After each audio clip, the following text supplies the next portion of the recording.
ఓం నమో వెంకటేశాయ.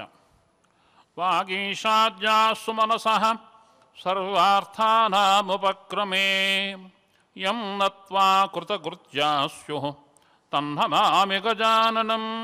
దోర్భిర్యుక్తా చతుర్భిస్ఫటికమణిమయీమక్షమాలాం దధానా హస్తేనేకేన పద్మం సితమపి చ శుకం పుస్తకం చాపరేణ భాసా కుందేందుశంఖస్ఫటికమణినిభా భాసమానా సమానా సా మే వాగ్దేవతేయం నివసతు వదనే సర్వదా సుప్రసన్నా. వ్యాసం వసిష్ఠనప్తారం శక్తేః పౌత్రమకల్మషం పరాశరాత్మజం వందే శుకతాతం తపోనిధిం. శ్రీవేంకటాచలాధీశం శ్రీయాధ్యాసితవక్షసం శ్రితచేతనమందారం శ్రీనివాసమహం భజే. నారాయణం నమస్కృత్య నరం చైవ నరోత్తమం దేవీం సరస్వతీం వ్యాసం తతో జయముదీరయేత్. సభా సరస్వతికి నమస్కరిస్తూ పవిత్రమైనటువంటి వైశాఖ మాసంలో ఈ శుభ ప్రాతకాలంలో పరమాత్మ యొక్క వైభవాన్ని గురించి మాట్లాడుకుంటున్నాం. సమయానికి ఉన్న గొప్పతనం చాలా గొప్పదిగా బ్రహ్మమానసపుత్రుడైనటువంటి నారదయోగేంద్రుడు రాజర్షి అయినటువంటి అంబరీష మహారాజుకు చెప్తున్నటువంటి సందర్భంలో వైశాఖ మాహాత్మ్యాన్ని మనం చెప్పుకుంటున్నాం. ఇందుట్లో చాలా దానాలు నియమాలు ఇంతవరకు చెప్పారు. అందుట్లో తాంబూల దానం విశేషించి ఫలాన్ని ఇస్తుంది. తాంబూలం ఊరికే ఒక్క ఆకులు మాత్రమే ఇవ్వకుండా సుగంధభరితములైన ద్రవ్యములన్నీ కూడా దాంట్లో నింపి ఫలములతో కూడిన తాంబూలాన్ని దానం చేయాలి. ఇలా చేస్తే సమస్తమైనటువంటి కాయక వాచిక మానసిక అంటే శరీరంతో చేసినవి, మనస్సుతో చేసినవి, నోటితో చేసినవి పాపాలన్నీ కూడా తొలగిపోతాయి. కనుక ప్రయత్నపూర్వకంగా దానం చేయాలి, తాంబూల దానం చేయాలి. అయితే పాపాలన్నీ పోతాయి కదా అని చెప్పి పాపములన్నీ చేసేసిన తర్వాత దానం చేస్తానకూడదు. ఈ జన్మలో తెలియక చేసిన పాపాలు మాత్రమే పోతాయి. ప్రయత్నపూర్వకంగా చేసిన వాటికి నిష్కృతి ఉండదు. కనుక హరిం విచింత్య మనసా మహావిష్ణువుని మనసారా ప్రార్థన చేస్తూ తాంబూల దానం చేయాలి. రోగీ దత్వా విరోగ స్యాత్ అరోగీ మోక్షమాప్నుయాతు. తాంబూలం కనుక దానం చేస్తే శరీరంలో ఉన్న రుగ్మతలన్నీ పోతాయి, శరీరం ఆరోగ్యవంతంగా ఉంటుంది. ఏదైనా ధర్మాచరణ చేయాలన్నా, ఎక్కువ కాలం జీవించాలన్నా ఆరోగ్యం ప్రధానం. కనుక ఆరోగ్యానికి తాంబూల దానానికి దగ్గర సంబంధం ఉంది. ఎందుకంటే తాంబూల దానం వలన ప్రీతి చెందేది సూర్య పరమాత్మ. సూర్యుడు ఆరోగ్యం భాస్కరాదిచ్చేత్, ఆరోగ్యాన్ని అనుగ్రహించేవాడు ప్రత్యక్షంగా సూర్యనారాయణమూర్తి. కనుక తాంబూల దానం వల్ల సూర్య పరమాత్మ ప్రీతి చెందడం ద్వారా ఆరోగ్యము, శరీర దృఢగాత్రత్వం, పటుత్వంగా ఉండడం అనేవి సిద్ధిస్తాయి. తాంబూల దానం వలన తాంబూలదో యశోధైర్యం శ్రియమాప్నోతి నిశ్చితం. కీర్తి కలుగుతుంది, సంపదలు కలుగుతాయి, ధైర్యం వస్తుంది. కనుక తాంబూలం వలన చాలా గొప్పదైనటువంటి విశేషమైన పుణ్యం ఉంది. దీంతో సమానమైనటువంటి గొప్పదైన పుణ్యం మరొకటి కనిపించట్లేదు. ఎందుకంటే ఆరోగ్యానికి హేతువు కనుక. అలాగే తక్రదానం చెప్పారు. తక్రం అంటే మజ్జిగ, పెరుగును చిలికిన దాన్ని మజ్జిగ చేసి దానం చేస్తే దాంతో సమానమైన ఫలాన్ని, శ్రమను పోగొట్టి తృప్తిని ఇచ్చేది మరొకటి కనిపించటం లేదు. దానివలన ఇంత పుణ్యం ఉంటుందని చెప్పడం కూడా చాలా కష్టతరమే. కనుక అటువంటి ఉన్నతమైనటువంటి మజ్జిగను దానం చేయాలి. ఈ మజ్జిగ దానం చేసేటప్పుడు కూడా జంబీర సురసోపేతం లసల్లవణ మిశ్రితం, నిమ్మపండు రసాన్ని ఉప్పుని తగినంత మాత్రంలో కలిపి అటువంటి ఉత్తమమైన మజ్జిగను కనుక దానం చేసినట్టయితే దానివలన మోక్షం కలుగుతుంది. అలాగే సాయంకాలం పూట చెరకుని దానం చేయటం వలన వైశాఖంలో ఉండే తాపం వలన కలిగే బాధలు శమిస్తాయి చెరకును సేవించడం వలన. కనుక చెరుకుని దానం చేయాలి సాయంకాలం పూట. ఆ చెరుకు దానం చేయడం వలన ఇంత పుణ్యం ఉందని చెప్పడానికి నాకు కూడా శక్తి లేదు అని చెప్పి నారద మహర్షి అంబరీష మహారాజుకు చెప్తున్నాడు. యోదద్యాదు తండులాన్ దివ్యాన్ మధుసూదన వల్లభే. తర్వాత బియ్యం దానం చేయటం విశేషం వైశాఖ మాసంలో. ఈ బియ్యం దానం చేయటం వలన మహావిష్ణువుకు చాలా ప్రీతి కలుగుతుంది. ఎందుకంటే ఆయన నాశరహితమైనటువంటి స్వరూపుడు కనుక ఇచ్చే బియ్యం ఏమిటి? నాశరహితమైనది. వాడికి అక్షతలు అని పేరు. క్షతం అంటే దెబ్బ, విరిగిన గింజ. క్షతం అంటే దెబ్బ కనుక నా క్షతం అక్షతం, దెబ్బ లేకుండా అంటే విరగకుండా ఉన్న బియ్యానికి అక్షతలు అని పేరు. అటువంటి శ్రేష్టమైన బియ్యాన్ని ఎవరైతే దానం చేస్తారో దాని ద్వారా సమస్తమైన యజ్ఞాలు, సర్వయజ్ఞ ఫలం లభేదు, సమస్తమైన యజ్ఞాలు చేసిన పుణ్యం కలుగుతుంది. నాశరహితమైన ద్రవ్యాన్ని దానం చేయాలి. ఎప్పుడు కూడా పాడైపోయినది, విరిగిపోయినవి దానం చేయకూడదు. కనుక అటువంటి ఉత్తమమైన బియ్యాన్ని దానం చేయడం వలన సమస్తమైన యజ్ఞాలు చేసిన ప్రీతి ద్వారా మహావిష్ణువు సంతోషిస్తాడు. యో ఘృతం తేజసో రూపం గవ్యం దద్యాద్విజాతయే. స్వచ్ఛమైనటువంటి ఆవునేతిని ఈ మాసంలో దానం చేయటం విశేషం. దానివలన అశ్వమేధ యాగం చేసిన పుణ్యం కలుగుతుంది. అంతేకాదు విష్ణులోకాన్ని పొందిన తర్వాత విష్ణువుతో పాటు సమానంగా భోగభాగ్యాలను అనుభవిస్తారు. కనుక ప్రయత్నపూర్వకంగా ఈ నెల రోజులు కూడా దొరికినంత మేరకు శుద్ధమైన గోఘృతాన్ని, ఆవునేతిని దానం చేయటం విశేషం. ఉర్వారు గుడ సమ్మిశ్రం వైశాఖే మేషకే రవౌ సర్వపాప వినిర్ముక్త శ్వేతద్వీపో వసే ధ్రువం. ఉర్వారకు అంటే దోసపండు, బెల్లంతో కలిపిన దోసపండును కనుక ఎవరైతే దానం చేస్తారో వారు సమస్తమైనటువంటి పాపముల నుంచి కూడా విముక్తులవుతారు. అది ఎప్పుడంటే మేషమాసంలో సూర్యుడు సంచరిస్తున్న సమయంలో, అనగా పవిత్రమైనటువంటి ఈ వైశాఖ మాసంలో. వైశాఖంలో పానకం దానం చేయడం విశేషం. దానివలన శ్రమ పోతుంది తీసుకున్న వారికి. కనుక శ్రమను పోగొట్టే శక్తివంతమైనటువంటి చెరకు సారమైనటువంటి పానకాన్ని దానం చేయటం, తద్వారా సమస్తమైన పాపాల నుంచి విముక్తి పొంది మోక్షాన్ని పొందడం విశేషం. సఫలం పానకం మేషే మాసే సాయం ద్విజాతయే సుధాపాన సమం న సంశయ. ఎవరైతే పానకాన్ని దానం చేస్తారో, దానం చేయబడిన పానకాన్ని ప్రతిగ్రహీత పుచ్చుకున్నవారు తాగుతారో, దానివల్ల దేవతలందరూ పితృదేవతలు కూడా సురాపానం చేస్తే అంటే అమృతాన్ని సేవిస్తే ఎంత ఆనందాన్ని పొందుతారో అటువంటి ఆనందాన్ని పొందుతారు. కనుక ప్రయత్నపూర్వకంగా పానకాన్ని, పళ్ళతో కూడిన పానకాన్ని దానం చేయాలి. వైశాఖే పానకం జ్యోతం సుభక్వా ఫల సంయుతం. వైశాఖ మాసంలో బాగా పండినటువంటి శ్రేష్టములైన మామిడి పళ్ళను, పానకాన్ని కూడా దానం చేయాలి. దానివల్ల పాపాలు పోతాయి. యో దద్యాచైత్రదర్శేతు కుంభం పూర్ణంతు పానకై గయాశ్రాద్ధశతం తేన కృతమేవ న సంశయ. ఎవరైతే వైశాఖ శుద్ధ, ఇది చైత్ర బహుళ అమావాస్య నాడు పితృదేవతల్ని ఉద్దేశించి పానకంతో నింపబడినటువంటి పాత్రను దానం చేస్తారో వారికి గయాశ్రార్థం చేసిన ఫలం కలుగుతుంది.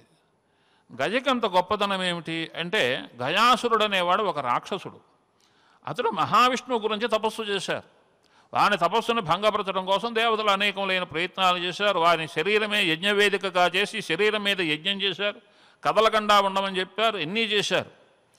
చేస్తే చిట్ట చివరికి వారు చేసినటువంటి ప్రభావానికి మహావిష్ణువు సంతోషించి ఏం కావాలంటే నువ్వు నా మీద పాదం పెట్టి శిరస్సు మీద స్థిరంగా ఉండవలసింది అన్నారు. అందుకని ఆయన శరీరం మీద మహావిష్ణువు పాదాన్ని నిక్షేపం చేశాడు కనుక గయాసురునికి అంత గొప్పతనం వచ్చింది. అందుకనే గయాక్షేత్రం 3 చోట్లగా ఉంటుంది. పాదగయ, హృద్గయ, శిరోగయ అని. శిరోగయలో మనం సామాన్యంగా గయాక్షేత్రం అని పిలువడుతుంటుంది. గయకు వెళ్ళి వచ్చామని చెప్తూ ఉంటారు. అటువంటి గయాక్షేత్రంలో పితృదేవతలను ఉద్దేశించి ఎవరైతే శ్రాద్ధం చేస్తారో వారికి ముక్తి కలుగుతుంది. ఇది శాస్త్రవచనం, ధర్మశాస్త్రం చెప్పినటువంటి మాట, పురాణాలన్నీ ప్రతిపాదించిన మాట, మహర్షులందరూ కూడా ముక్తకంఠంతో చెప్పిన మాట. పూర్వకాలంలో చాలామంది సంతానం కావాలి, కుమారులను కోరుకోవటంలో ఆంతర్యం ఏమిటి అని యోచన చేస్తే, ఏష్టవ్యా బహవో పుత్రా ఏకో వాపి గజాం వ్రజేత్ అని చెప్పి రామాయణంలో కనిపిస్తుంది. రామచంద్రమూర్తి చెప్తారు, చాలామంది సంతానం కావాలనుకోవడంలో పుట్టిన కొడుకులందరూ కూడా గయకి వెళ్ళవచ్చు, వెళ్ళలేకపోవచ్చు.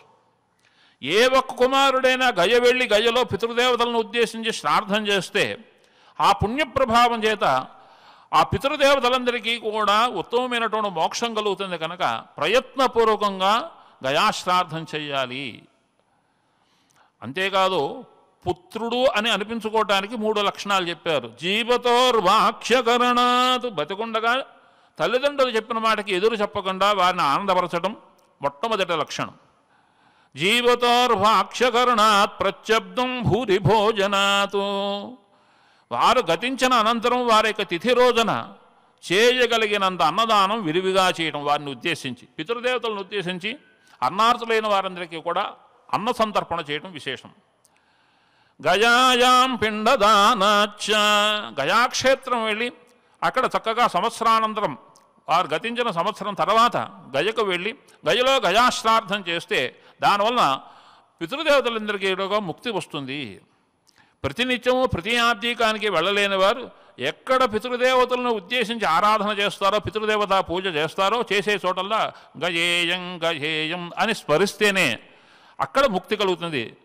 గజన ఎక్కడ స్మరిస్తే అక్కడే పితృదేవతల ముక్తి. అలా అని చెప్పి వెళ్ళడం మానగడు, ప్రయత్నపూర్వకంగా వెళ్ళి గయాశ్రాద్ధం చేయాలి. అలాగే ఎవరైతే చైత్రబహుళ అమావాస్య నాడు పానకంతో నింపబడిన ఉదక పాత్రను, పానక పాత్రను ఎవరైతే పితృదేవతల నుంచి ఉద్దేశించి దానం చేస్తారో వారికి ఉత్తమమైనటువంటి మోక్షం కలుగుతుంది. ఆ పానకంతో పాటు కస్తూరి, అలాగే ఒట్టివేరు, మల్లిగా పుష్పాలు, ఈ మొదలుగా కలిగినటువంటి సుగంధముల ద్రవ్యాలు కూడా దానం చేయాలి. ఇలా చేయడం వలన వాళ్ళు షణ్ణవతి శ్రాద్ధం చేసిన ఫలం కూడా కలుగుతుంది. షణ్ణవతి శ్రాద్ధం వల్ల ఉన్నాయి. మామూలుగా పితృదేవతలు గతిస్తే వారు పోయినటువంటి రోజున మాత్రమే శ్రాద్ధం చేస్తారు, సంవత్సరానికి ఒకసారి. ఇవి కాకుండా విశేషమైన పుణ్యం రావడం కోసం షణ్ణవతి శ్రాద్ధం వలని శాస్త్రకారులు చెప్పున్నారు మహర్షులు. షట్ అంటే 6, నవతి అంటే 90, 96 శ్రాద్ధములు ఒక సంవత్సరంలో ఆచరించాలి. ఇలా ప్రతి సంవత్సరం ఆచరించలేకపోయినా జీవితానికి ఒక్కసారైనా షణ్ణవతి శ్రాద్ధాలు విధిగా కుమారుడైనటువంటి వాడు చేయడం ఉత్తమమైనటువంటి పక్షం. ఈ షణ్ణవతులు అంటే ఏమిటి, ఇవి ఎప్పుడెప్పుడు వస్తాయి, ఎప్పుడెప్పుడు ఆ పితృదేవతలను పూజించాలి అంటే అమామను యుగాక్రాంత ధృతిపాత మహాలయా తిస్రోష్టకాశ్చ విఘ్నేయా షణ్ణవత్య ప్రకీర్తితా. షణ్ణవతులు అంటే ఒక శ్లోకంలో చెప్పేశారు. అమావాస్యలు, నెలకు ఒక అమావాస్య వస్తుంది, 12 అమావాస్యలు. మన్వాదులు 14 మంది మనువులు మన భూమిని పరిపాలన చేసినట్టుగా మనకు పురాణాలు చెప్తున్నాయి. వారు పుట్టినప్పుడు వచ్చే రోజుని మన్వాది అని పిలుస్తారు. కనుక అటువంటి మన్వాదు అప్పుడు మనం వైవస్వత మన్వంతరం సంకల్పంలో చెప్పుకుంటాం. కనుక అటువంటి మన్వాదులు వచ్చినప్పుడు 14 రోజులు సంవత్సరంలో.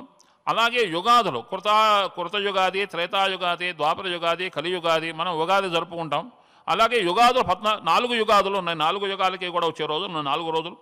అలాగే సంక్రాంతులు ఉన్నాయి, 12 సంక్రాంతులు. సూర్యభగవానుడు నిత్యము కూడా మనని కాపాడటం కోసం ప్రతి అనుక్షణము గమనం చేస్తూ ఉంటే నెలకు ఒక్కొక్క రాశిని దాటుతూ ఉంటాడు. దాటే సమయానికి సంక్రమణం, దాటడానికి సంక్రమణం అని పేరు, ఈ రాశిలోంచి ఆ రాశిలో ప్రవేశించడానికి. కనుక అటువంటి సంక్రమణ పుణ్య సమయం ఉండదు. ఆ సంక్రాంతికి కూడా పంచాంగంలో రాస్తారు, ఈ సంక్రమణం ఇన్ని గంటలు ఇన్ని నిమిషాలు జరుగుతుంది అంటే. ఈ 12 సంక్రమణాలకి కూడా గొప్పదనం ఉంది. ఏమిటంటే కొన్ని సంక్రమణాలకి విష్ణుపదమని, విషువని, హరిపదమని 3 రకాల పేర్లు ఉన్నాయి. ఒక్కొక్క పుణ్యకాలానికి ఏమిటంటే కొన్ని సంక్రమణానికి ముందు ఇంతకాలం పుణ్య సమయం అని ఉంటుంది, కొన్ని సంక్రమణాలకి తర్వాత ఇంత సమయం పుణ్య సమయం అని ఉంటుంది, కొన్ని సంక్రమణాలకి ముందు వెనుక కూడా పుణ్య సమయం ఉంటుంది. కనుక అటువంటి పుణ్య సమయాన్ని గమనించి ఆ పుణ్య సమయంలో పితృదేవతలను ఉద్దేశించి పితృదేవతారాధన చేయాలి. దేవతారాధన చేసినా కూడా తపస్సు చేసినా, జపం చేసినా, దానం చేసినా, వ్రతం చేసినా, హోమం చేసినా ఆ సంక్రమణ పుణ్య సమయం చాలా గొప్పది. అది దేవతలకి ఇటు పితృదేవతలకి కూడా ఉభయత ప్రీతిపాత్రమైనటువంటి సమయం. కనుక సంక్రాంతులు 12, వైధృతులని ఉన్నాయి, ఇవి 13 ఉన్నాయి సంవత్సరంలో. ఇటువంటి వైధృతి యోగములని వచ్చినప్పుడు ఆ రోజు ఎప్పుడు వస్తుందో ఎదురు చూచి ఆ రోజున పితృదేవతలను ఉద్దేశించి ఆరాధన చేయాలి. అలాగే వ్యతిపాదాలు 13 ఉన్నాయి. వ్యతిపాతాన్ని పంచాంగంలో రాస్తారు. ఆ వ్యతిపాద మహాయోగం వచ్చినప్పుడు పితృదేవతలను ఉద్దేశించి ఆరాధన చేయాలి. అలాగే మహాలయములు అని ఉన్నాయి, దాని పేరే మహాలయము. అటువంటి మహాలయాలు 16 రోజులు ఉంటాయి. ఈ 16 రోజుల్లో కూడా ప్రతినిత్యము పితృదేవతలను ఉద్దేశించి శ్రాద్ధం చేయాలి. ఈ 16 మహాలయాలు చాలా గొప్పవన్నమాట. తిస్రోష్టకలు అని నెలకు 3 రోజులు పుష్య, మాఘ, ఫాల్గుణాల్లో వస్తాయి. అటువంటి రోజుల్లో శ్రాద్ధం చేయాలి. దానికి తిస్రోష్టకం అవి 12 మొత్తం. ఇవి మొత్తం కలిపి కూడితే 96 రోజులు వస్తాయి. ఈ మహాలయాలు భాద్రపద బహుళ పాడ్యమి నుంచి అమావాస్య వరకు, ఆశ్వీజ శుద్ధ పాడ్యమి వరకు అనగా 16 రోజులు, దౌహిత్రకృత మహాలయంతో కలుపుంటే 16 రోజులు వస్తుంది కనుక ఈ 16 రోజులు కూడా పితృదేవతలను ఉద్దేశించి పితృదేవతారాధన చేయాలి. ఇవి చాలా శ్రేష్టమైనది. ఏమండి పితృదేవతల నుంచి ఎప్పుడో కాలం చేసేసారు, వారి గురించి చేయకపోతే శ్రాద్ధం చేయకపోతే ఏమిటి అంటే దానికి నిష్కృతి లేదు. కనీసం పితృదేవతలు గతించే రోజునైనా ప్రయత్నపూర్వకంగా ఆ రోజు గుర్తుపెట్టుకుని ఎప్పుడు వస్తుందో అని ముందుగానే ఎదురు చూసుని వారిని ఉద్దేశించి శ్రాద్ధం చేయాలి. వేదం చెప్తుందో చోట తే పితరః పూర్వేద్యురాగచ్చన్ పితॄన్ యజ్ఞో గచ్చతు. రేపు పితృతిథి అంటే ముందు రోజే పితృదేవతలు ఆ కుమారుడు యొక్క ఇంటికి వచ్చి కుమారుణ్ణి ఆశ్రయించి ఉంటారు అని చెప్తోంది వేదం. సామాన్యంగా బాల్యంలో చిన్నపిల్లలు బయటికి వెళ్ళొచ్చినటువంటి తల్లిదండ్రుల్ని ఎదురు చూస్తూ ఉంటారు. ఎప్పుడు తన్ని గౌరవిస్తారా, ఎత్తుకుంటారా, ముద్దాడతారా, ఏదైనా చాక్లెటో ఓ తాయలమో తినుబండారమో చేతిలో పెడతారా అని చెప్పి ఎదురు చూచినంత ప్రీతిగా పితృదేవతలు కుమారుడు చేయబోయే శ్రాద్ధం రోజు, శ్రాద్ధతిథి ముందే వస్తోందంటే ఓ రోజు ముందే వచ్చి ఆ ఇంటిలో ఆ కుమారుని ఆశ్రయించి ఉంటారు. నా కుమారుడు రేపేదో నా గురించి చేయబోతున్నాడని చెప్పి ముందుగానే వస్తారు. ఇంట్లో ఏదైనా శుభకార్యం జరగబోతుంటే ఆప్తులైన ప్రాణతుల్యులైన బంధువులు ఎలాగైతే ముందుగా వచ్చి సహకార సంపత్తిని అందించి తోడ్పడతారో అలాగే పితృదేవతలు కూడా కుమారుని ఇంటికి ముందుగా వచ్చి సహకరిస్తారు, ఆశ్రయించి ఉంటారు. ఒకవేళ వీడు శ్రాద్ధం చేయలేదు, మర్చిపోయాడు, చేస్తే ఏం చేస్తారు? కోపం వస్తుంది, తిట్టుకుంటారు, శపిస్తారు. ఉత్తమమైన సంతానం కలగాలి అంటే పితృదేవత అనుగ్రహం కావాలి. పితృదేవతల యొక్క అనుగ్రహం చేతనే ఉత్తమమైన సంతానం కలుగుతుంది. కనుక పిల్లలు పుట్టడానికి యోగ్యమైన సంతానం కావాలంటే పితృదేవత అనుగ్రహం కావాలి.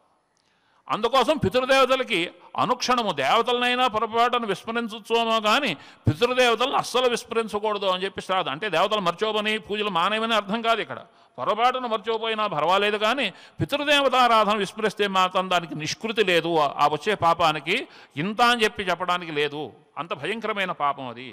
కనుక ప్రయత్నపూర్వకంగా పితృదేవతారాధన చేయాలి. అందులో ఈ షణ్మదీ శ్రాద్ధాలు విశేష శ్రాద్ధములు, ఇవి చేయటం వల్ల కూడా పితృదేవతలకి ముక్తి కలుగుతుంది అని చెప్తున్నారు. అలాగే వైశాఖ మాసంలో ఇంకా చేయవలసినవి ఏమిటంటే పవిత్రంగా కొన్ని నియమాలు పాటించాలి. ఏదైనా వ్రతం చేసేటప్పుడు కొన్ని నియమాలు ఉంటాయి.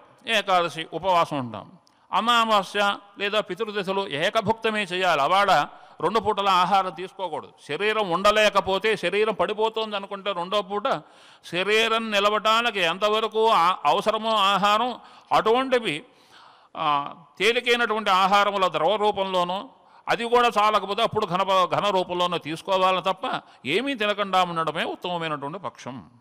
తైలాభ్యంగం దివాస్వాప్నం దధా వై కాంస్య భోజనం కట్వా నిద్రాంగృహే స్నానం నిషిద్ధశ్చతుభక్షణం వైశాఖే వర్జయేదష్టు విభుంక్తం నక్తభోజనం. వైశాఖ మాసంలో అసలు మామూలుగా మనం పాటించవలసిన నియమాలు ఏమిటి అంటే చెప్తున్నారు నారద మహర్షి. తలంటి పోసుకోకూడదు, నూనె తలక పెట్టుకుని తలకాయ రుద్దుకుని స్నానం చేయకూడదు, అభ్యంగన స్నానం చేయకూడదు. తైలాభ్యంగం దివాస్వాపం, పొగటి నిద్ర పనికిరాదు. అసలు ఏ రోజున పనికిరాదో తత్రాపి వ్రత దినాల్లో నియమంగా పరిపాలన చేసే రోజున పగడపూట అసలు పడుకోకూడదు.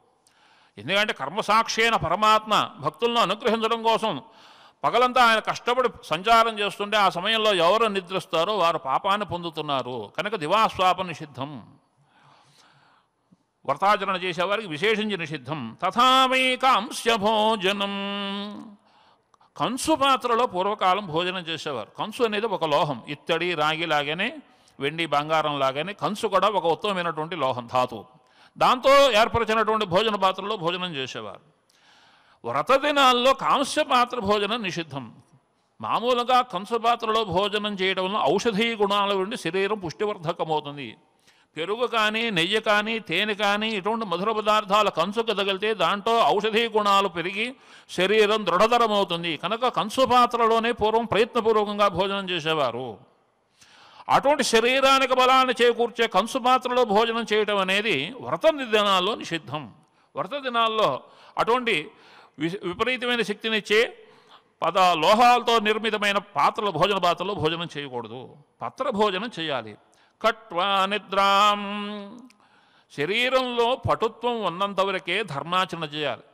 ఏ కొంచెం శరీరంలో స్వాస్థ్యం తప్పినా కూడా ధర్మాచరణ చేయడం చాలా దుర్లభమైపోతుంది. కనుక ఏమరపాటు లేకుండా శ్రద్ధతో ప్రయత్నపూర్వకంగా ధర్మాచరణ, శాస్త్రకారులు పరమదయాళువులైన మహర్షులు మనకి ఎలా అందించారో దాన్ని ప్రయత్నపూర్వకంగా ఆచరించాలి. కట్వా నిద్ర, మంచం మీద పడుకోకూడదు, మంచం మీద పడుకోకుండా నేల మీదనే క్షీణించాలి ఈ వ్రతాచరణ చేసే సమయంలో. గృహే స్నానం, గృహంలో ప్రయత్నపూర్వకంగా స్నానం. ఇప్పుడంటే కరోనా వచ్చింది భయపడుతున్నాం, కానీ గృహంలో స్నానం నిషిద్ధం.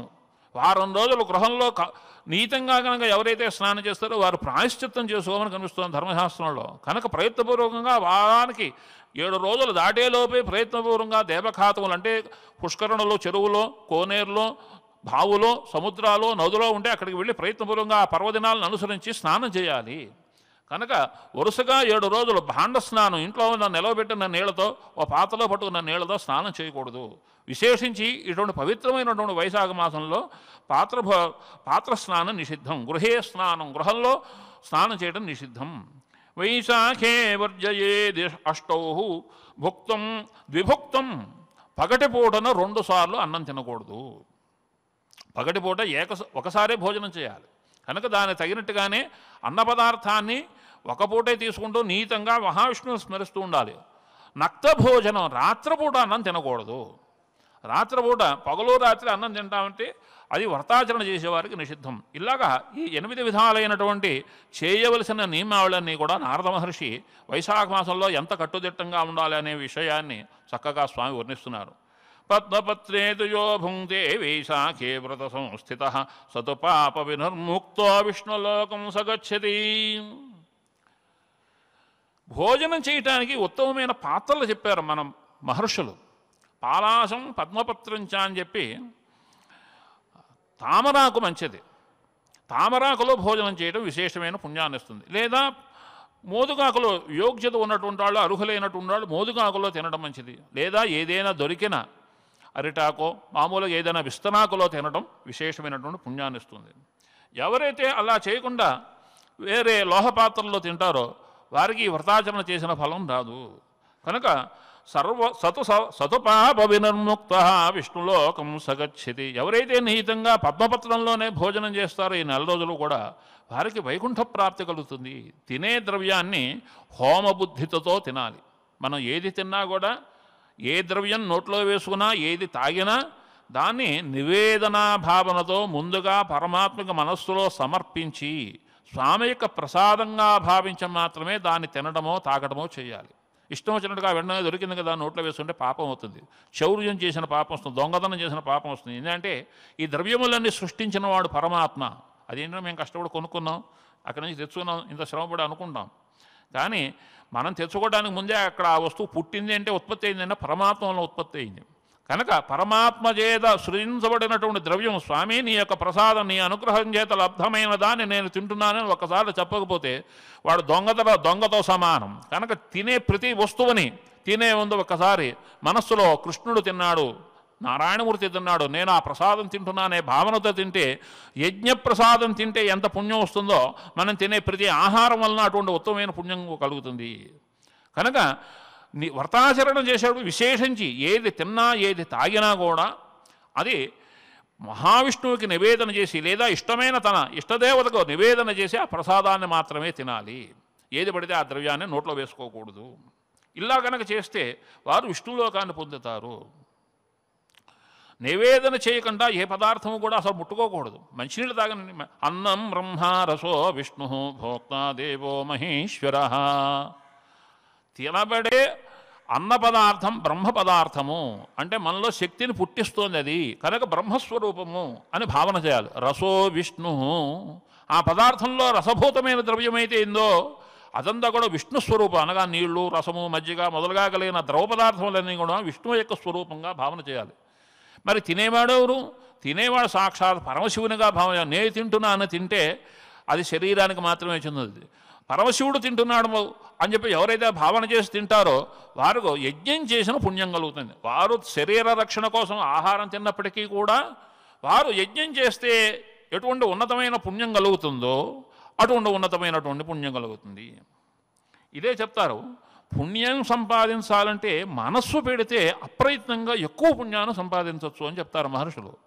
శంకరాచార్య స్వామి కానీ ఇలా మహర్షులందరూ కూడా స్వల్పమైన ప్రయత్నంతో నిధిని మనస్సుని నిలపడం వలన, పరమాత్మ ఇందు నిలపడం వలన ఎక్కువ పుణ్యాన్ని వచ్చే ఉపాయం చెప్పారు. ఆత్మాత్మం గిరిజామతి లేదా క్షితిజామతి 2 పాఠాలు ఉన్నాయి. ఓ ప్రాణమా, నువ్వు సాక్షాత్ పరమాత్మవు. సహచరా ప్రాణా, పంచప్రాణాలే నీకుండే పరివారము. శరీరం గృహం, నా శరీరమే నీకు ఇల్లు, దేవాలయము. పూజాదే విషజోపభోగ రచన, శరీరానికి ఆనందం కలగడం కోసం చేసే ప్రతి పని నేను నీకో ప్రీతి కోసం చేసే పూజే. కనుక శాస్త్రీయమైన పనులే చేయాలి. అశాస్త్రీయమైన పనులు చేస్తే పాపం వస్తుంది. శాస్త్రవిహితమైనటువంటి ఆనందప్రదమైన పనులు మాత్రమే చేస్తే అది పూజ చేసిన ఫలాన్ని ఇస్తుంది. విషజోపభోగ రచన నిద్రా సమాధి స్థితి, మరి నిద్ర వస్తుందండి, పడుకుంటాం. పరమాత్మను ధ్యానం చేస్తూ కనుక నిద్రలోకి వెళ్ళి నిద్ర లేచేటప్పుడు పరమాత్మని ధ్యానిస్తూ పరమాత్మకి దివ్యనామ సంకీర్తన చేస్తూ కనుక మేలుకొన్నట్లయితే ఈ నిద్రా సమయం అంతా కూడా తపస్సు చేసినటువంటి ఫలం వచ్చేస్తుంది. నిద్రా సమాధి స్థితి, తపస్సమాధిలో ఎటువంటి ఉన్నతమైన ఉత్తమమైన ఫలం కలుగుతుందో నిద్రపోతే కూడా అంత పుణ్యం తేలిగ్గా వచ్చేస్తుంది. కనుక దీన్ని ప్రయత్నపూర్వకంగా ఇటువంటి ఉపాయాన్ని అభ్యాసం చేయాలి. ఊరికే పడుకొని నిద్రపోవడం, టీవీ చూస్తూ సెల్ చూస్తూ నిద్రపోతే మనం ఏది ఆలోచిస్తూ చూస్తే అదంతా పాపహేతువైపోతుంది. పరమాత్మను కనుక యోచన చేస్తూ పడుకొని పరమాత్మను యోచన చేస్తూ కనుక నిద్రలేచినట్టయితే అదంతా కూడా తపస్సమాధిలో గడిపినటువంటి ఉత్తమమైన పుణ్యాన్నిస్తుంది. నిద్రా సమాధి స్థితి సంచార పదయో ప్రదక్షిణ విధి. నేను నా పని కోసం అనేక చోట్ల మీద సంచరిస్తూ ఉంటాను. అన్నం తినడం కోసం, స్నానం చేయడం కోసం, పూజ చేయడం కోసం, మాట్లాడటం కోసం, స్నేహితుల కోసం, ఉద్యోగ ధర్మం కోసం, ఇలాగ ఎక్కడికో నడుస్తున్నాను. నడిచేటప్పుడు వేసే ప్రతి అడుగు వేసేటప్పుడు మనసులో ఒక ఉనికి ఉండాలి, ఒక గుర్తింపు ఉండాలి. ఏమిటి ఆ గుర్తింపు అంటే, అమ్మా లేదా స్వామి, నేను నీ చుట్టూ తిరిగే ప్రదక్షిణమేనమా నే వేసే అడుగు.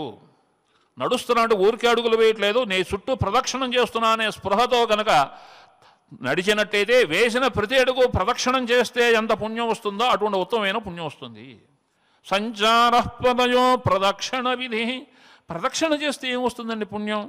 ఎలా చేయాలి ప్రదక్షిణం అంటే దానికి చెప్పారు శాస్త్రకారులు, చాలా దయాళువులే చెప్పారు. యాని కానిచ పాపాని, ఎన్నో కొన్ని కోట్ల జన్మలు ఎత్తాము ఇప్పటిదాకా.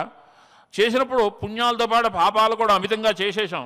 పుణ్యం చేసేది చాలా స్వల్పమే. ఎందుకంటే 100 సంవత్సరాలు బతికితే 50 సంవత్సరాలు నిద్రలో పోతే, అందుట్లో 25 సంవత్సరాలు బాల్యం చేత వార్ధక్యం చేత కొట్టుకుపోతే మిగిలిన 12 సంవత్సరాల్లో మనం పరమాత్మ గురించి వీక్షించి ధ్యానం చేసింది ఎన్ని గంటలు వస్తుంది? 100 ఏళ్ళు బతికిన వాళ్ళకే ఇలా ఉంటే కనుక ఇప్పటి నుంచే అనుక్షణము పరమాత్మ యందు మనస్సుని నిలిపి మనం జాగరూకతతో నడుచుకోవాలి. కనుక యానికాని చ పాపాని జన్మాంతర కృతాని చ, నేను జన్మాంతరాల్లో చేసిన మహాపాప సంచయం అంతా కూడా ఉంది. తాని తాని ప్రణశ్యంతి ప్రదక్షిణ పదే పదే. నే వేసే ఒక్కొక్క అడుక్కి ఒక్కొక్క జన్మలో చేసిన పాపం అంతా పోవాలి, నీ చుట్టూ తిరుగుతున్నాను తండ్రి. ప్రదక్షిణ చేయటంటే ఊరికే వేగంగా ఒక యంత్రంలాగా తిరిగితే దానికి ప్రదక్షిణ అనిపించుకోదు. ప్రదక్షిణానికి ఒక లెక్క ఉన్నది. ఎవరెవరికి ఎన్నిసార్లు ప్రదక్షిణ చేయాలి, ఏ దేవతకి ఎలా తిరగాలి. అప్పుడే ప్రసవించడానికి సిద్ధంగా ఉన్న గర్భిణీ స్త్రీ ఓ బిందె నిండా జలం కానీ పాలు కానీ పెట్టుకుని భుజం మీద పెట్టుకుని నడిస్తే ఎంత మెల్లగా నడవగలుగుతుందో అలాగా అడుగులో అడుగు వేసుకుని ప్రదక్షిణ చేయాలి తప్ప వేగంగా ప్రదక్షిణం చేయకూడదు. కనుక ప్రదక్షిణం చేసేప్పుడు భావనంతా విష్ణువు యందు నిక్షిప్తమైన లేదా తన పూజ చేసే దైవం యందు లక్ష్యభూతమై ఉండాలి. దక్షిణం అంటే కుడి, ప్రదక్షిణం అంటే తన కుడి భాగం దేవత వైపు ఉండేటట్టుగా తిరగాలి, దానికి ప్రదక్షిణం అని పేరు. కనుక దేవుడి చుట్టూ తిరుగుతుంటే దేవాలయం చుట్టూ కానీ మన కుడి భుజం దేవుడికి సన్నిహితంగా ఉంటుంది. కనుక ప్రదక్షిణం ఇలా చేయాలి. తాని తాని ప్రణశ్యంతి ప్రదక్షిణ పదే పదే. ఆ వేసే అడుగులో చెప్పుకోవాలి, పాపోహం, నేను పాపం చేశాను. పాపకర్మాహం, పాపకర్మలు చాలా ఆచరించున్నాను. పాపాత్మ, నా మనస్సు ఎప్పుడు కూడా పాపాన్నే చింతిస్తున్నాను. అది చూద్దామా, ఇది చూద్దామా, సాడీలు చెప్దామా, విమర్శ చేద్దామా, అని చెప్పి ఇలాగే పాపాన్ని చింతిస్తూ ఉంటుంది. పాపాత్మ పాప సంభవ, ఎన్నో పాపాలు చేసి ఇలా పుట్టాను చిట్ట వరకు, కనుక ఈ పాపములన్నీ కూడా పోయేందుకు నీ చుట్టూ తిరుగుతున్నాను తండ్రి, కనుక నాకు ఈ పాపాలన్నీ కూడా పోగొట్టు. చతస్ర కేశవేదజ్ఞాదు, మహావిష్ణువుకు ప్రదక్షిణ చేసేటప్పుడు 4 సార్లు ప్రదక్షిణ చేయాలి. తిస్రో దద్యాద్వినాయకే, గణపతికి ప్రార్థన చేసేటప్పుడు వినాయకుడికి 3 సార్లు ప్రదక్షిణ చేయాలి. ఏకం చిణ్యాం, అమ్మవారికి ప్రదక్షిణం చేసేటప్పుడు ఒక్కసారే ప్రదక్షిణం చేయాలి. రవౌ సప్త, సూర్య పరమాత్మకు ప్రదక్షిణం చేసేటప్పుడు 7 సార్లు ప్రదక్షిణం చేయాలి. శివే త్వర్ధ ప్రదక్షిణం, పరమశివునికి ప్రదక్షిణం చేసేటప్పుడు స్వగమే తిరగాలి. అంటే సోమసూత్రం అని ఉంటుంది తీర్థం పోయే చోటు, అది చండీశ్వరుడు అక్కడ పరమభక్తుడై శివధ్యాన పరుడై ఉంటాడు, ఆయన అతిక్రమించి వెళ్ళకూడదు. నందీశ్వరుడి దగ్గర ప్రారంభించి ప్రదక్షిణపూర్వంగా అక్కడికి వచ్చి మళ్ళీ వెనక్కి వచ్చి మళ్ళీ ఇటు నుంచి చండీ దగ్గరికి వెళ్ళి ఇలా చండీ ప్రదక్షిణం అనే పేరుతో శివునికి ప్రదక్షిణ చేయవలసినటువంటి విధి విధానం శాస్త్రకారులు విధిగా విశేషంగా చెప్పున్నారు. ఆ విధానాన్ని తెలుసుకుని మాత్రమే శివాలయంలో ప్రదక్షిణ చేయాలి, చుట్టూ తిరగకూడదు. ఒక అమ్మవారు శివుడు ఉంటే మాత్రమే ఇలా చేయాలి, అమ్మవారు కనుక శివ కుటుంబంగా ఉంటే చుట్టూ కూడా తిరిగినా తప్పు లేదని చెప్తారు పెద్దలు. కనుక ఏ దేవతకి ఎలా ప్రదక్షిణ చేయాలో కనుక పూజ చేసేటప్పుడు అధ్వశ్రాంతయే, వైశాఖ మాసంలో మనం చేసే ప్రతి పని కూడా పరమాత్మకు సంబంధించిందే ఉండాలి, పరమాత్మ అనుగ్రహాన్ని పొందడం కోసమే చేయాలి. ఇలాగ లక్ష్యభూతమే నేను ఒక వ్రతాన్ని చేస్తున్నాను, ఒక నియమాన్ని పాటిస్తున్నాను అనే లక్ష్యభావంతో చేయాలి. ఇదే శంకరాచార్య స్వామి వారు కూడా చెప్పారు. జపో జల్ప శిల్పం సకలమపి ముద్రా విరచన గతి ప్రాదక్షిణ్యక్రమణం అశనాద్యాహుతి విధి. ఎదటివాడికి ఎలా మాట్లాడితే ప్రీతి కలుగుతుందో, సంతోషిస్తాడో, శ్రేయస్సు కలుగుతుందో ఆ రీతిగా మాట్లాడితే మనం మాట్లాడిన ప్రతి మాట కూడా మంత్రమైపోతుంది, మంత్రజపం చేసిన ఫలాన్ని ఇస్తుంది. జపో జల్ప శిల్పం. కనుక మనం మాట్లాడటం వల్ల ఎదటివాడు సంతోషించాలో, ఎదటివాడి శరీరంలో ఉన్న పరమాత్మ అమ్మవారో అయ్యవారో వారు సంతోషిస్తున్నారు కదా, ఇటువంటి భావనతో మనం మాట్లాడాలి. కనుక మంత్రజపం చేసిన ఉత్తమమైన ఫలం వస్తుంది. సకలమపి ముద్రా విరచన, మనం మాట్లాడేప్పుడు చేతులు ఊపుతాం, హావభావాలన్నీ చూపిస్తాం, కళ్ళు తిప్పడం, వారికి అనుగుణంగా చేతులు తిప్పడం, ఇవన్నీ చేయకూడదు. పూజలో కూడా ముద్రా లక్షణం అనే ఉంది. దీపం ఇచ్చేప్పుడు ఇలా ముద్ర ప్రదర్శించాలి, ప్రాణప్రతిష్ఠ చేసేప్పుడు ఇలా ముద్ర చేయాలి. ముద్రలన్నీ కూడానే ధేనుముద్ర, యోనముద్ర, శంఖముద్ర, పద్మముద్ర, గదాముద్ర, ఇటువంటి ముద్రలు చాలా ఉన్నాయి. కనుక ఇవన్నీ కూడా నీకు చేసే, నీ పూజలో చేసే ముద్రా సమర్పణమే. అశనాద్యాహుతి విధి, నేను తినే ప్రతి పదార్థము కూడా నీ కోసం చేసే హోమమేను. ఇదే వేదం కూడా చెప్తుంది. ముఖమాహవనీయో నాసికోత్తర వేది ఉదరగం సదహ. కనుక ముఖంలో హోమం చేస్తున్నామంటే ఆహవనీయాజ్ఞలో హోమం చేస్తున్న భావనతో కనుక తిన్నట్టయితే యజ్ఞం చేసిన పుణ్యం వస్తుంది. ఈ రీతిగా ఉత్తమమైనటువంటివి ఎన్నో విశేషాలన్నీ కూడా ఈ వైశాఖ మాసంలో నిక్షిప్తమై ఉన్నాయి. కనుక ఇవన్నీ కూడా విశేషంగా మనం అన్నీ కూడా చెప్పుకుంటే ఇంతవరకు చెప్పుకున్నటువంటి మాహాత్మ్యంతో పాటు కొంతసేపు పరమాత్మ యొక్క దివ్యనామ సంకీర్తన కూడా చేస్తే మనకు ఉన్నతమైనటువంటి ఫలం కలుగుతుంది. కనుక పరమాత్మ యొక్క దివ్యనామ సంకీర్తన చేద్దాం, అందరూ కూడా చెప్పండి. సదాప్త గోపిక సదాప్త గోపిక ఉద్గీతః ఉద్గీతః కర్ణికార కర్ణికార అవతంసకః అవతంసకః నటవేషధరః నటవేషధరః పద్మమాలాంకః పద్మమాలాంకః గోపికావృతః గోపికావృతః గోపీమనోహరాపాంగః గోపీమనోహరాపాంగః వేణువాదన తత్పరః వేణువాదన తత్పరః విన్యస్తవదనాంభోజ విన్యస్తవతరాంభోజ చారుశబ్దకృతాననః చారుశబ్దకృతాననః బింబాధరార్పిత బింబాధరార్పిత ఉదారవేణుః ఉదారవేణుః విశ్వవిమోహనః విశ్వవిమోహనః వ్రజసంవర్ణిత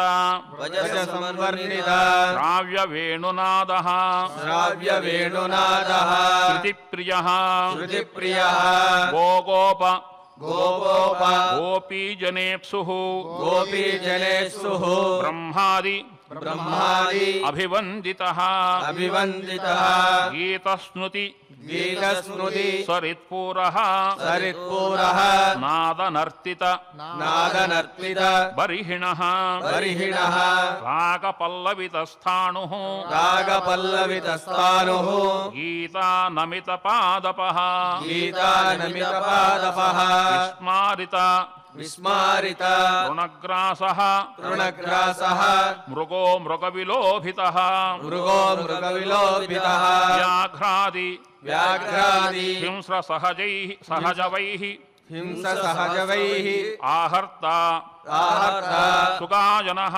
सुगायनः गाढोदीरित गाढोदीरित गोवृन्द गोवृन्द प्रेमोत्कर्णित प्रेमोत्कर्णित तर्णकः तर्णकः निष्पन्दयान निष्पन्दयान ब्रह्मादि ब्रह्मादि वीक्षितः वीक्षितः विश्ववन्दितः विश्ववन्दितः शाखोत्कर्ण शाखोत्कर्ण शकुन्तौघः शकुन्तौघः छत्रायित चत्रायित बलाहकः बलाहः प्रसन्नः प्रसन्नः परमानन्दः परमानन्दः चित्रायित चित्रायित चराचरः चराचरः गोपिकामदनः गोपिकामदनः गोपीकुचकुङ्कुम गोपीकुचकुङ्कुम मुद्रितः मुद्रितः गोपिका गोपिका गोपकन्याजलक्रीडा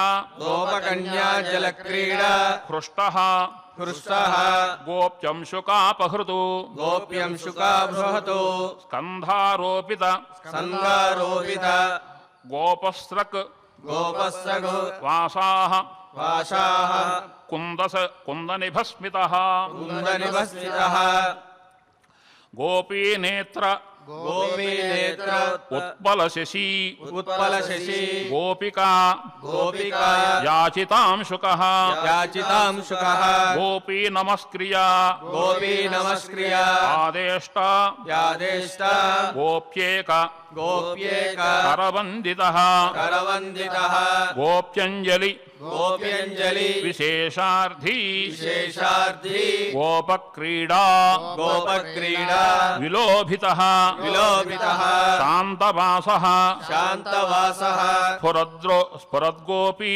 स्फुरद्गोपी कृताञ्जलि कृताञ्जलि रघापहः रगापहः गोपीकेळि गोपीकेळि विलासार्थी विलासार्थी गोपी गोपी सम्पूर्णकामदः सम्पूर्णकामदः गोपस्त्री गोपस्त्री वस्त्रदः वस्त्रदः गोपी चित्तचोरः गोपी चित्तचोरः कुतूहली कुतूहली वृन्दावनप्रियः वृन्दावनप्रियः गोपबन्धुः गोपबन्धुः यज्वान्नयाचिता यज्वान्नयाचिता यज्ञेशः यज्ञेशः यज्ञभावज्ञः यज्ञभावज्ञः यज्ञपत्नी यज्ञपत्नी अभिवाञ्छितः अभिवाञ्छितः मुनिपत्नी मुनिपत्नी वितीर्णान्न तृप्तः वितीर्णात्मपुत्रः मुनिवधूप्रियः मुनिवधूप्रियः द्विजपत्नी द्विजपत्नी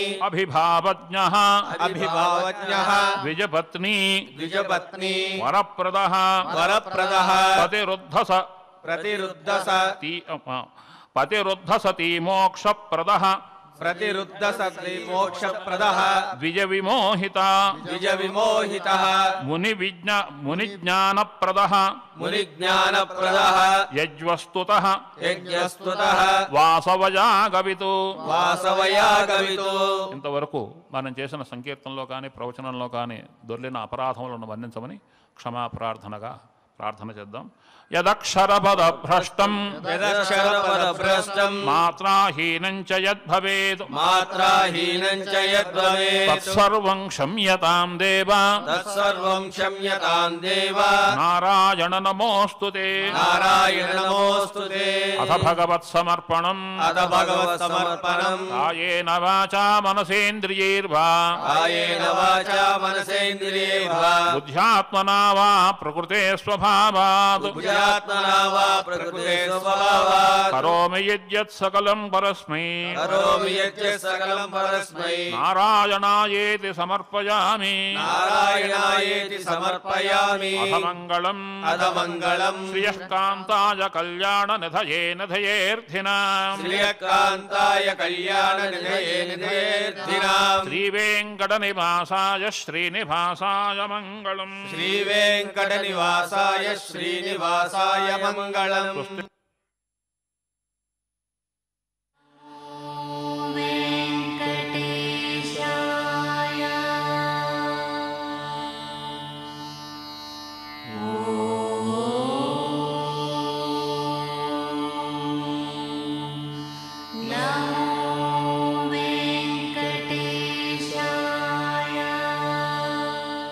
Oh